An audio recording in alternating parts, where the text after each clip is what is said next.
ngamba nnyo banafa ababyokwerinda naddala babagala okunafuya Kyagulanyi timufo ky'okukwata bakireewo n'obaggalira ba Bobi Yanga na biki solution yokka eriwo okunafuya Bobi Wine yeegi wota Franka Senteza nze ekyandeeta okwegatta mu struggle oba mu nkyukakyuka kiba tekiwedde oba mpulira muganda wa kiba tekiwedde nina tuukirizo kiri ekyandeeta yasoze mawulire mu NUP oba mu People Power najjamu nga munnamawulire naye nga nkozesa professional yange okuweereza eggwanga oba okwegatta mu nkyukakyuka ekisookera ddala Ashraf baamukuba leero ne tumuddusa mu ddwaliro Rubaga ekyomukisa omubi mu process y'okumutwala ate mwafiiramu muganda waffe Kalanzi Kalibala sente bwe tutuuka mu ddwaliro buli kimu kiwedde tumaze oziika ne Senteza omukulembeze nga ngamba mugenyi gw'ogenda okudda Ashraf wabadde ke kaseera akakyasinza okuba akazi bw'abaddewo bamukubiddewo kiraba bullet kataafi ali mu ddwaliro alina mu kkooma tannaddangulu omukulembeze akyuse agambye gwe agenda okudda ku abadde abaana bajja zi boda zaabwe ku stage n'aliwayo nti leero sigenda kula wabula ngenda kwerekera president wange Kayunga n'agivuga nga ali mu ovulo oyo naye awaddeyo obuweereza bwe abaana bo boolaba ba ovulo abali mu ovulo abambala ovulo ku pikipiki ebyambalo babyegulira okuva ku 15 baganda bangi abooluganda bakona ebimikwano bye nakubiranga essimu nga tebakyazikwata ojja tuleetera obuzibu bajja tulondola naffe batutte bewakyaliranga ewaabwe nga tebakyayagala obakyalire ab'enganda zo abamu mikwano gyo nga tebakyayagala obakyalire ojja tuleetera obuzibu omuno nga mwe mulina amasimu agakugamba omwana gwo weesize eki obwana bwo ogenda buleka nga buto ogenda kufa nga okyali muto olwo n'otandise okukola wendi ne twatuukirira Mr. Kyagulanyi by then nga mbaka wa parliament ne tubimunnyonnyola ky'obumanya yakwatibwako nnyo naye ekyokukola tewaali naye nga twakava mu kalulu k'ekyaddondo yayita idea y'okukola Ghetto TV online television era ye yasooka mu Uganda wano nga twakava mu kalulu k'ekyaddondo abagiyita Ghetto TV eyo twagenda ne tugiregisteringa eriko ba shareholders besijja kubuulira naye nga kwetuli ne tutandika okukolera ku Ghetto TV naye nga Ghetto TV gye tukola tetuwa musaala wabula okutuusa amawulire g'enkyukakyuka agakwata ku President Kyagulanyi.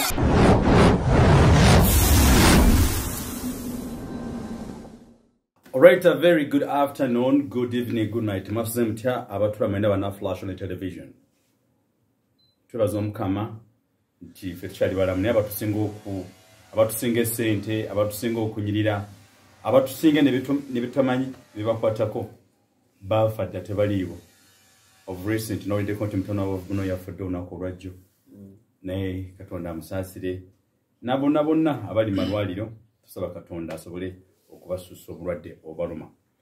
onako olwaliro we are blessed nti tuli ne mukwano gaffe munamaliro munaffe mwabasinga gwe mutalaba mu face eva abera mu mask sometimes abera ku nkofiira ninga tamulaba ninga mbona camera etera okwera president all the time wentegeza president ntegeza omukuru his excellency Bobi Wine Robert Sentamu Kyagulanyi lino kamera emubeerako oba gudde wansi emubeerako ebyamutukako ku magulu eno yemubeerako ezaffe zibere n'okusedinga zitangaaza whatever is taking place nenga olwaleero we are very much blessed my would obusinga for namawulire tebatera kutukyeza simanyi lwaki alabye obusirika have you ever seen police policing itself police cannot police itself kakati fetu kyabulimba kugamba tulina okubeera eyo tulina okumenya records twekyaziza weewaawo so mukulu amanyikiro gaita Buganda Ronald oba bamusamba mumuyita Ronnie ali ku flashlight olunaku olwaleero naye nga mujja kutubuza lwaki Ronald walabiseko mu kamera kwoyamuko naffe bingi ebigenda maaso mu ggwanga ebyo kwegamba nze kyanasobola be nti tulina okutandika okwekyaza kuba TV zino n'abannamuli abalala batandise okwogera agaboozi gaabwe agatali nayo fene tugamba why what we have to do we are going to update you to highlight you so muzikiza mu program eno olunaku olwaleero watch program genda okutandika yitibwa ghetto parliament oba street parliament oba parliament eyewako beyo mudiiro kuba eno government yatandise parliament yayo kati eggulu mpulire next week bagenda kulumba Western Uganda mugende mu west fe tugende tudda mu central nga tubuza abatuuze osangeko bano walumana yazadwa ku mulembe gwa Museveni ne yeita Museveni ba Museveni watuleko nga tudiscussing nabo banyumirwe balaba amarobozi g'abantu wali n'omukwano gwaffe bamwogere kali njamwogera maaso awo kugamba banyumirwa nnyo program zino street discussion omuntu wa wansi tafunangako chance amarobozi ge okuulikika eri public but now this time with ghetto parliament tugenda kubitandika bisobole okubaawo so tukwaniriza ku mukutu the flashlight mukutu mugusansonga ekimyanso kya Africa ekyegwanga okutwaliza wamu nenga soko buze kwa tulaba then tutandike program fano ku radio weewaawo neyanziza nnyo Dr. Okunkyazako ku flashlight olunaku olwaleero erinnya nze Buganda Ronald Mugenyi muzzukulu wa Nakere Mukerekere ombalasirya mamba naye gonga amazzi nywa ndi musanyufu okukyalako ku mukutu guno olunaku olwaleero nsuubira bijja kuba birungi byerere obanga bannamawulire nabo bafunye omukisa ogukyazibwa bannamawulire bannaabwe weewaawo okay nga tunagenda maaso omukulembeze ali atya omukulembeze President Robert Kyagulanyi Ssentamu bannayuganda ekyomukisa omulungi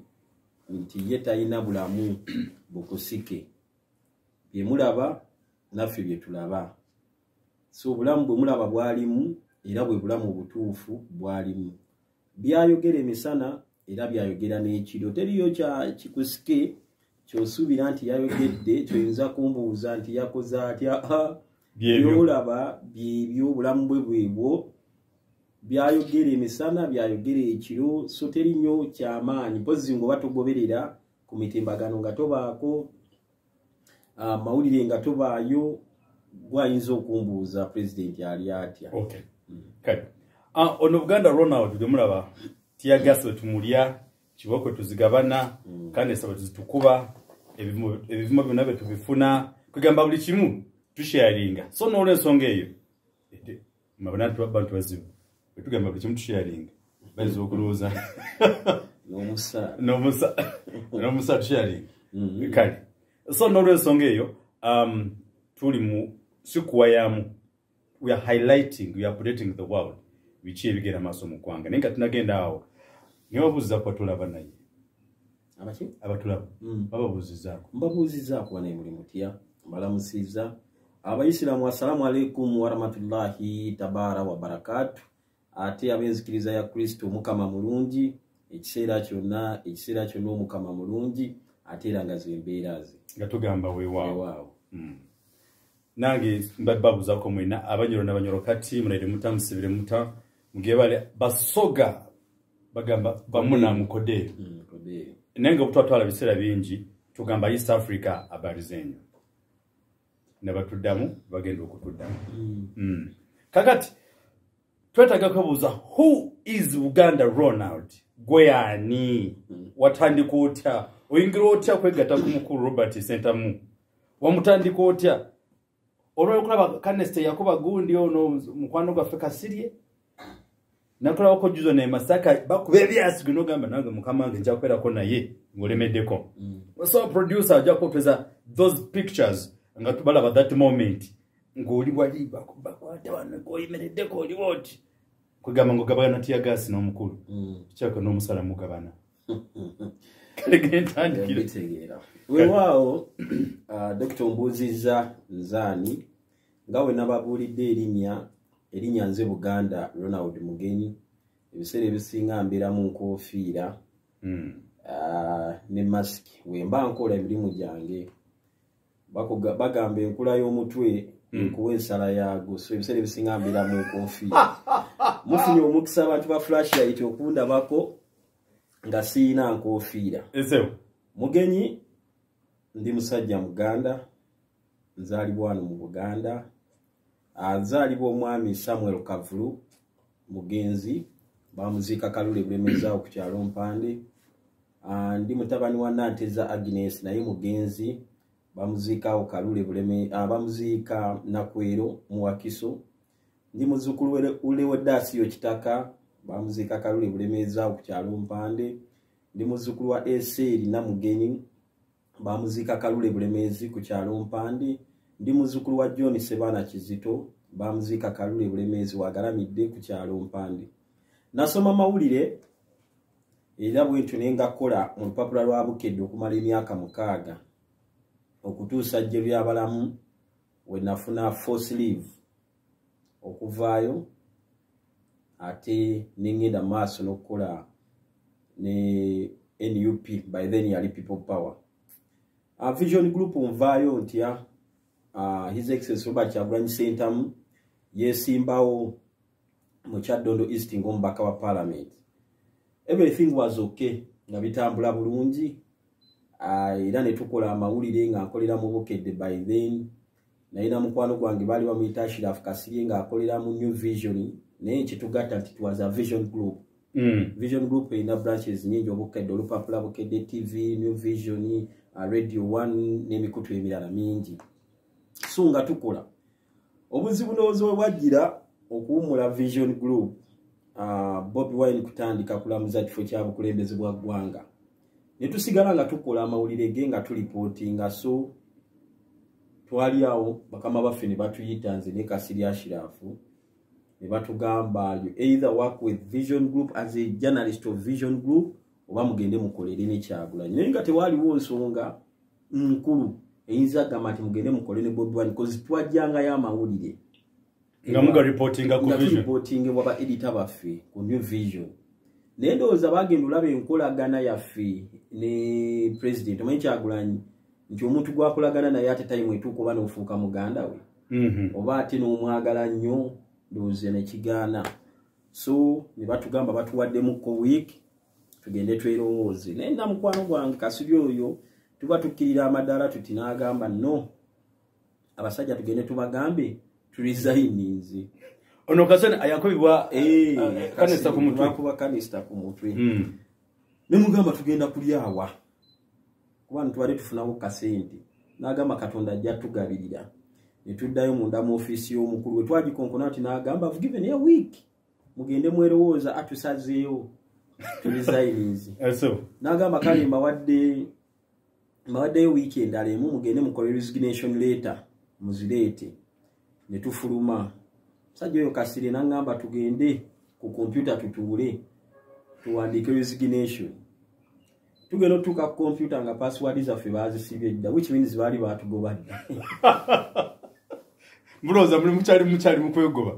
kumbe mwagobebwa dda password nga tetukyasobola kukozesa kintu kya Vision Group kyonna na access ey'enzigi nga muntu mulala gy'akuggulire ng'ezaffe tezikyakola. Ne tufuna atuggulirawo ne tugenda ku NASA Road ne tuprintinga resignation ne tugiwandiika ne tuzimutwalira. So okwerowooza nti tulizayininga twakikolera mu lunaku lumu n'okuwandika resignation letter twakikolera mu lunaku lumu abaali batuwadde weeks 2 ne tubimutwalira ne tugenda. Ne twatuukirira Mr. Kyagulanyi by then nga mbaka wa Parliament ne tubimunnyonnyola ky'obumanya yakwatibwako nnyo naye ekyokukola tewaali. Naye nga twakava mu kalulu k'Ekyaddondo tulina mukwano gwaffe baali bamuyita Kalema Richard era waali nga twakakavamu bwe tuti yayita idea y'okukola Ghetto TV online television era ye yasooka mu Uganda wano nga twakava mu kalulu k'Ekyaddondo nga bagiyita Ghetto TV. Ghetto TV eyo twagenda ne tugiregisteringa eriko ba shareholders besijja kubuulira naye nga kwetuli ne tutandika okukolera ku Ghetto TV naye nga Ghetto TV gye tukola tetuwa musaala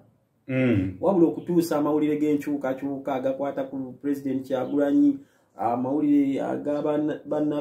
bannabyamizannyo twakolako story ya Sipapa ng'avuganya ne Brian White e Masaka eyo. Brian White yagenda n'ekimotoka kya ssente ekitwala ssente e Masaka nga bagenze kweragako eyo yatukolera nnyo n'etutunda. Twalinako ne bannaffe abamu ng'Kibaga Katonga akola programu ennungi lwakuba nange yatendewalirwa teyagumiikiriza obwongo ne busasika. Yali ajji mu kifo ky'okulinda enkoko alume ku muwula yasalawo yagende n'ejji ne tubeera okwo ne tutambula bwe tutyo bino ebya politics owaddala nti Kyagulanyi azze people power ze yatusanga twesettinga dda nga tulina omukutu gwe tukolerako ogwa Ghetto TV so ne tubeerawo ne tutandika okukola ne tukola tugenze mu campaign awo tuyingidde campaign kati since nti Ghetto TV yeringa UBC ya NUP oba UBC ya people power gwe mukutu gwa president ogusookerwako ddala era n'abatwala Shibaga Kato bali bamanyi batutte omukutu gwa president bamumaze nekye batamanya nti nno eri group si ya muntu omu eringa vision group yes ne tutandika awo campaign tuzitandise tuweereza abantu ku machano olw'eggulu ne twesettingamu kamera zaali 3 twalina kamera 1 yabeerangako Kasiri Ashirafu ku motoka ya president waggulu wennyini ng'ebifaananyi we mubiraba ne tubeera ne kamera 2 eyo yabeeranga wange eya Ashirafu eno yayogeranga Luzungu kati kamera 2 nze nagikwatanga ng'ebeera ku motoka ebeera ku president emabega yamuddiriranga ey'amawulire Spakaston kati kamera 3 yabeeranga ya Runyankore ng'ekolako muganda wange Jonathan Atswingze nga yabeera mu maaso oluusi ngadde emabega nezo nanga tuweereza abantu ku Ghetto TV era twakikuba nnyo abalala ne bajjaawo ne batapinga ku masannyalaze gaffe map media ne zijja zisama Uganda ne zijja Sita ne zijja kwegamba bangi bajja ebiseera ebyo naddala abavubuka abayayanira enkyukakyuka ne batwegatta flashlight yajja flashlight simanyi nayo yajja simu batwagisangawo ngeri ku YouTube oba yajja after nga Ghetto TV emaze okujja nedda Ghetto TV bwebula negamba nedda nga batandise otuhaki bamaze obahakinga nange nenkola si nentandika munange nga tutandika tukola nga tubaawo nkyomukisa omubi tuba tuli mu campaign wakati ebizibu ebingi bye twayitamu nga tubigumidde ne bakuba Kasiri essasi ku mutwe ekiraba bullet ku mutwe kaseera kaali kazibu nnyo abalaba akaseera ako twali tulowooza munaffe alugenze kuba nze nalabako ku bwongo bwa Shirafu nga buyise wano ekituli nga kifuuwa omusaayi obwongo nga buyise awe nalowooleza bikomye Shirafu agenze ne Katonda yazzabirye Kasiri gyali mulamu bulungi yadde mukosefu naye yaddawo mulamu ategeera bulungi atambula bulungi okay nga tonasuuka incidents yona yona ebadde mu kaseera ako gwe nga kinoomu in the process y'okuresigning kasi bamaze okumukuba in a short time nga mwakaveeri did you regret, did you have second thought singa saavaayo, did something like that come into your mindset? Kyanze ebiseera ebisinga ngamba nnyo bannaffe ababyokwerinda naddala babaagala okunafuya Kyagulanyi timufo ky'okukwata baakireewo n'obaggalira ba Bobi Yanga na biki solution yokka eriwo okunafuya Bobi Wine eri oyina kukwata abawagizi bamuwagira bonna bannayuganda n'obateeka mu kkomera ojja kuba omumazi kubanga nze bakuba Shirafu essasi ku mutwe kirabba buleti munange sayinako kirowoozo kigamba lwaki najja lwaki neegatta mu bino nali so determined okugenda maaso n'okweyongerayo era be baana bano be bakwata bafuuti soja n'abalala ne babasiba nti ate waddawo abalala n'abalala abaliwo basigala bakyali ku mulamu ogutambula n'okugenda mu maaso kuba singa bino ebibatuusibwako byonna singa badduka dda buli kimu naye abaana oba abantu abeetolodde Kyagulanyi bajja balina ensonga zaabwe ku mutima so okuba n'essasi n'omutta nze tekijja kungobako kinyizaayo 10 wotta Franka Senteza nze ekyandeeta okwegatta mu struggle oba mu nkyukakyuka kiba tekiwedde oba mpulira muganda wa kiba tekiwedde nina ttuukirizo kiri ekyandeeta natunuulira ebyenjigiriza byange nasoma emirimu tewali obujjanjabi butono endwaliro mafu ekibbataka kiringa kibbataka bw'otunuulira obusosoze bulinga obusoze kati ebyo byonna woonottako omuba n'omukwata n'omusiba biba tebiweddeewo which means nze mba nina kulumba maaso so solution eri emu gwe kwata abawagira Kyagulanyi ndoza bannayuganda ebitundu nga 8 obaggalire mu makomero ojja kuba omumazi naye kwata abamwetoolodde ab'amawulire abamukuuma aba security be era wagenda kuvaayo abalinga abo beegatteko. Alright. Tukyali ku program versions nyingi and eno series also tushali kumanya who is Buganda Ronald Mugenyi, the camera personnel womkulembeze kusaza Bobby Wine. So it's like untold story. Why lwaki Buganda Ronald okwegata ku national platform mukasera kano ate kimanyikidwa mu nsi awalo recent one of my friend again agamba nti Bobby Wine tagawadde 10 ne mubuuza wadaga nawe akuweeyo omutagawe Uganda yonna ye yamuwa meka gwagamba tagaba wamuwayo meka atakuweza aki ya wabameka. So nengambako mukwano gwange there are two things involved. Either you get a curse from Bobby Wine mufunako ekisirani oba mufunako ki omukisa. Both two things, one of them must happen. Either okumujako ekisirani oba okumujako omukisa. Kati asubaga kato omujako omukisa loja njagala nkubulire kino ekintu. Buli muntu eyajja n'ekirowoozo ekyokufuna mu nkyukakyuka oba gy'oyinza okuyita struggle yateekako ddaka kukola tondeka nnyuma. Buli muntu eyajja n'ekigenderere kya Bobby Wine omutemerayo baamuweeko yateekako ddaka kukola oba ne bamugula n'agenda. Kyagulanyi okujja abantu abasinga obungi abamwetoolodde n'abamwegattako tebajja kufuna. Bayina ensonga y'eggwanga lyabwe, bayina ensonga ya Uganda, bayina ensonga y'ekyukakyuka. Okay. So tebatunidde byavuzi kozi bangi bali ku Kyagulanyi ne bateekamu Buteesi Sseete mu struggle. Oli n'agenda n'atema ettooke n'alireeta abafuuti soja balye. Oli n'ajja n'agamba kansasule amasannyalaze agakozesebwa ekitebe. Oli n'ajja n'agamba nti kangula amazzi. Okitegeera nti bateekamu Buteesi kubanga bayina ensonga y'enkyukakyuka. Kati oyo yenna alina ekirowoozo eky'okumuwaawo nti najja kufunamu kugaggawaliramu oyo si yalibadde yakuŋŋaanya dde ebibye n'afuluma n'atema. So nze okujja mu NUP sajja mu NUP nze Mr. President yatandika mukwano gwange ng'akyali mu music. Yensonga lwaki ne mu Kyaddondo East namulemerako nnyo kubanga nali nkolera omuntu wange ate gwe mmanyi obulungi nti bw'asuubiza akola ate mukozi. Ate nga ndaba ennyimba ze yayimba nga zinkwatako zinsomesa zinjigiriza ebyokukola zimpa obugumu. Kati nezija naye nga mukwano gwange muyimbi nezija naye mu People Power ne tuyingira ffena NUP. Okay. Atuyanze again mumuchali ku online television, the flashlight on television. Please kindly what you have to do is subscribe and share our content. Tell the friend nti leero tuliko munamo ne munamulire munne bechaziza kumbeere zigena maso mugwanga. Era ngogamba tutandika n'omuntu who is that person goyogerako naye omutegeera kati wakwa that kind of preamble or introduction then manya tusimbude egali nebigenda maso mugwanga. Yes, Ronald, oluvanyuma lw'okulaba nti enkyukakyuka yeetaagisa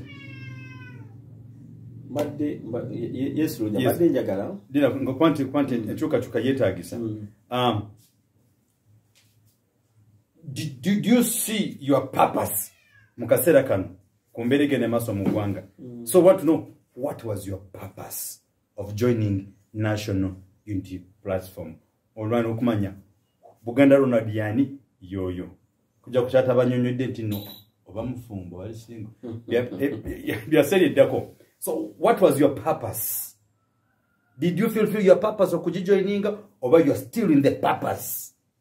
Kwatu abanafe abasinga batuliddemu olukwe okusokera ddala nze sayina purpose enjoiningisa NUP. Twena kigendererwa sayina kigendererwa kijoininga NUP nayina ekigendererwa ekijoininga omusinde gw'enkyukakyuka. Era omusinde gw'enkyukakyuka ogwo gwali baguyita People Power, our power. Nena tunulamu ne ngamba nyiza kukozesa ki okulaba nga nange negatta mugendo guno mbeeko n'obuweereza bw'empaayo. Nemanya nina professional yange y'amawulire. Lwaki sikozesa professional yange y'amawulire mpeereze bantu bangi nnyo abaweereza mu NUP abamu temubalabanga nako naye nga bakozesa ekyo kye basobola waliwo atuula ewaka n'ateekako data n'asharinga live ya flashlight oyo naye alwanira eyo gyali. That's very true. Waliwo yakwata kastika ka People Power wake NUP n'akateeka ku mmotoka ye oyo naye alina papasi gy'akola. waliwo ali eyo nga ye alaba mugenyi nga ali ku mirimu akola namugamba nkuteereddeko 5 nnyo ku mazzi oyo naye alina papasi gy'akola mu nkyukakyuka. Waliwo omuyimbi ng'akozesa kitone kye oyo naye akozesa ki naye alina papasi gy'akola oba alina obuweereza bw'ateeka mu nkyukakyuka. Abaana bajja zi boda zaabwe ku siteegi n'aliwayo nti leero sigenda kukola wabula ngenda kuwerekera pulezidenti wange Kayunga n'agivuga ng'ali mu ovulo oyo naye awaddeyo obuweereza bwe. Abaana bo boolaba ba ovulo abali mu ovulo abambala ovulo ku pikipiki ebyambalo babyegulira okuva ku 15-20 neyeteekako akakofiira n'akambala n'agenda n'ateeka amafuta mu piki ye si kitebe kyekibala n'ateeka amafuta n'awerekera pulezidenti naye kyalina okuweereza kyalina okukola okununula eggwanga lye. Waliwo olinga ye omulimu gwe kimutambuliza ku Kyagulanyi buli wagenda omukyala kukuba nduulu nga ye enduulu yagyesiga nga gye yaleeta bwe buweereza bwe yawa. Okitegeera so ze mawulire mu NUP oba mu People Power najjamu nga munnamawulire naye nga nkozesa professional yange okuweereza eggwanga oba okwegatta mu nkyukakyuka. Alright. Purpose no mujiwulidde so namwe abali abatwa n'awutuliriza let everybody abe ne purpose. Why am I there? Nga toliyo byakufuna nsimbi. Era nine live example tuna abagenda mu nupu with the intention okufuna akasente ono ensemu manyi gutugenda kola mu oluyimba beda nzagenda okubakola remix dema pum pum pum pum puga ora eyo music ne musaba na ajajibamu ekyabaleeta nga balaba omulenzi omuto ayingidde ebyobufuzi ayina amasannyalaze bagenda musomera mu ddiru nga zibadde basomera mu balala tugende wa muzeeyi tuleetewo kino tukimuwakanye atuwe ku ssente bagenda otuuka ku Kyagulanyi nga nze ndi ku byaddala ku byalaali badduka bali eyo Kimanya Kabonera bali eyo Nyendo Mukungwe bali eyo Ntebe municipality kubona byokufuna ssente n'okulya okubeezaawo gavumenti ya Museveni ye yabigaana bagamba ndi kuki byaddala. Waliwo wombuuzizza bamaze okuba kasiri awo mpulira ntya ekisookera ddala Ashraf baamukuba leero ne tumuddusa mu ddwaliro Rubaga ekyomukisa omubi mu process y'okumutwala ate mwafiiramu muganda waffe Kalanzi Kalibala Sentezza. Bwe tutuuka mu ddwaliro buli kimu kiwedde tumaze oziika ne Sentezza omukulembeze nga ngamba mugenyi gwogenda okudda Ashraf wabadde kekaseera akakyasinza okuba akazi bw'abaddewo bamukubiddewo kiraba bullet kataafi ali mu ddwaliro alina mu kkooma tannaddangulu omukulembeze akyuse agambye gwe agenda okudda ku abadde ono lindako eyo momme gye nabadde zisinga okwetaaga okuwulira. How did you feel mundu bamukubye ekyasi n'otulagamba singa sava mu New Vision kakati in the same process bakugamba oli gweva okuba ekyasi tetumanyi oba anaawona tetumanyi oba avaayo wabadde ayimiridde awo weyakoleddemukko bwenti gogenda okola ki okuddawo ke kaseera akakyasinza okuba akazibu ke nali mpiseemukko n'ate nensiriikirira n'endowooza bingi of course ng'omuntu olowooza bingi olowooza ku bwana bwo n'olowooza ku famire yo n'olowooza ku oli ali mu kkoma tannaddangulu tetumanyi oba awona ebikujjira bingi ku mutwe naye mabegako yonna nga tutandise campaign twayitanga mu bintu bingi ne tuyita mu tiyagasi mu masasi mu miggo makomera kati akaseera ako kagenda otuukawo at least nga ngumyeko 2% nga nina obuvumu obw'emabega 2%. Out of 100 olinako 2% okwegumya nti nga tuyise mutiyagasi na biki biki emabega. Omusajja ngambye godda ku kamera eyo lowooza ku baana bo lowooza ku bulamu bo lowooza ku bantu bo n'olabira ddala ng'ogenda kufa naye nina ekintu ekyanzijiranga mu mutima bintu bibiri. Ekyokubiri singa mba ŋŋaana mba ndidde mu nsi yange olukwe. Absolutely. Ekyokubiri era singa mba ŋŋaana mba ndidde mu pulezidenti wange olukwe kuba kamera eyo yakola kinene nnyo yakolanga kinene nnyo eri obulamu bwe ne security ye n'okuweereza eggwanga. Kati ekyo bwe nakiteekanga ebbali nye ndowooza ku bijja ebijja oba obimanyi kumalalu the graveyards yes agali ewaffe nentunulamu nengane mulimu eyafa mu kuwakanya Museveni mulimu eyafiira mu campaign bafa accident bafa sirimu waabwe bafa walaji waabwe bafa malogo gaabwe ngate ayafa okay ningamba kale wembanga Katonda yantegekera kufiira wano bantadde ngenze Ani told the story ne Mugenyi Ronald amanyikidwa nga media personnel ate cameraman aba direct kumukembeze wali awono mukwano gwaffe gutambuze kunaona ko lwaliro atumuchaziza tuchaliko untold story. Who is Mugenyi? What was his purpose of joining up National Unity Platform? Why is he ate tugenda kwebuuza yenga kinomu yetunuliddewa wawala besawa zino missions goals ezamutwalayo akyaziriko oba yazivaako. The question is, why are you still in the National Unity Platform nga bannafe abasinga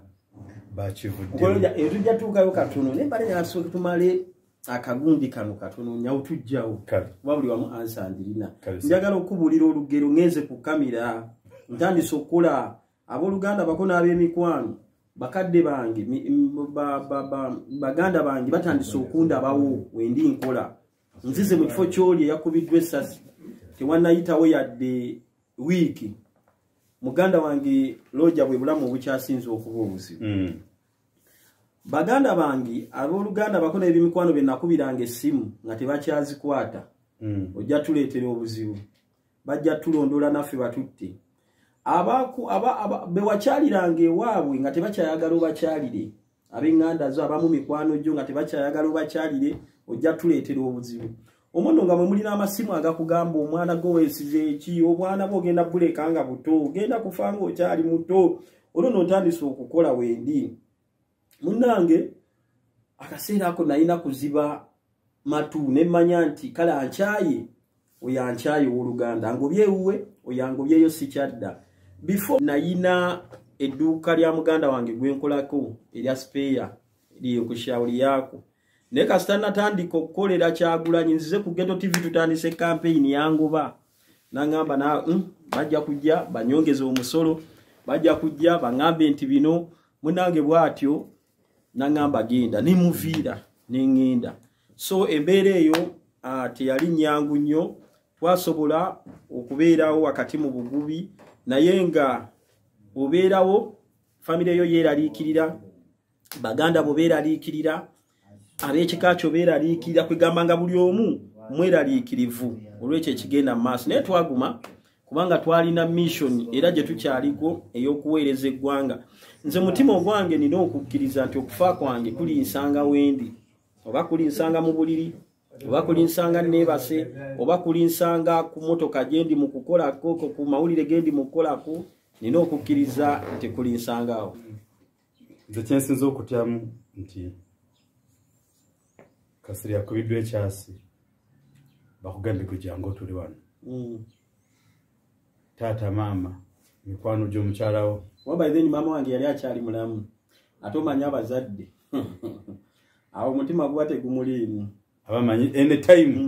omwana wange agenda boowe era bankubira mama yankubiranga amasimu naye nga mbagamba mumpeeyo nga saddaaka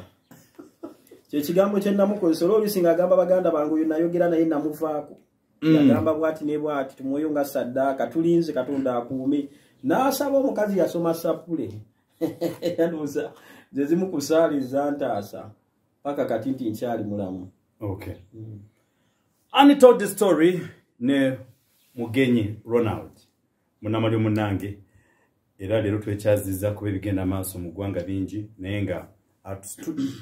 program igenda kukola mu series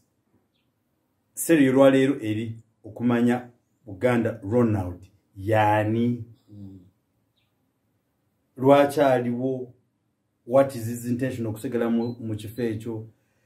nekya kyenjagala muna Uganda osoko naddala bannamawulire banaffe beboddeyo akasente ne bakyusa ennimi ne bakyusa cameras bwe mu kumagezi tukole tutya kyokka ebyaddala nga tekuliko biki n'abatwa mutusasire okimanyi nti ennaku zino bannamawulire obwavu bututta nnyo si kunogo ko omulundi bannamawulire bazze baavu nnyo